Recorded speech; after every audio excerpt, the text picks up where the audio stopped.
Today, the grumpy old dog lady would like to talk to you about training the second dog. So, people get their first dog and they're all fired up. They're going to take the dog to training, and they do the right thing. They book into a puppy socialization class. Off they go. They do that course. Then they go to the next course and do some basic obedience. Wow, they've got a nice, well-trained dog. They can do all sorts of things with it, take it, it behaves at home, fabulous. A few years down the line, or maybe not even a few years, they get the second dog. Now they decide, well, we've got the first dog, so it doesn't need to go to socialization because we've got the other dog at home, so they can socialize together. So they miss out a lot of times on puppy socialization.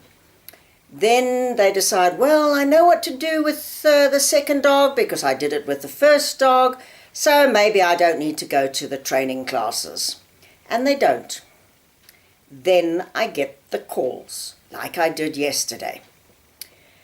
This couple got their first dog, took it to the socialization, went to the next training, and they said what a pleasure this dog has been. They then got the second dog and did exactly what I mentioned before. Didn't really need to go to socialization because they walked with the other dog and they went to a park and they met a few dogs there, so it was okay. They didn't go to the next stage of training because they'd done it all before. They could teach the dog to sit and come and down and stay at home. Everything was fine. Now they have a problem. Dog is 2 and they're taking it to the park. It is now racing up to other people and to other dogs and nipping them. So I said to them, why didn't you take and do anything with the second dog? No, didn't need to. We didn't think we had to. This is a common problem with most people. Second or even third dog just doesn't get the amount of training that dog number 1 got. I feel very sorry for the second dog because they've had to slip in and just get on with life. Maybe they've learnt a few of sit and down and things like that, but did they do it amongst other dogs? No. So these dogs didn't really get the proper socialization that dog number 1 got. I also feel sorry for dog number 1 because dog number 1 now has dog number 2 following and doing in its shadow. Dog number 2 is trying to learn from dog number 1, but in many times dog number 2 has naughty behaviors and starts doing those, and dog number 1 suddenly says, that's quite interesting, maybe I'll do those behaviors. So then you can land up with 2 dogs doing the naughty behaviors.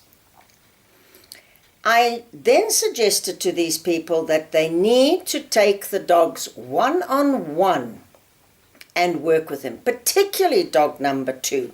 That dog needs to learn to do things on its own, not always with dog number 1.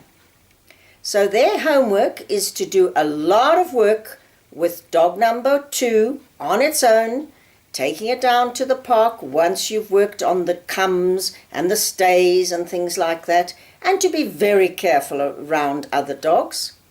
And dog number 1 will get one-on-one attention when it goes to the park and enjoys herself, running around being social with the other dogs. Seems a common pattern if you notice from my other previous video. Dog number 1 seems to be well socialized and get on with people and dogs. Now, dog number 2 is the one that isn't social with people and dogs. And many times it's because they have not received the amount of training that dog number 1 got.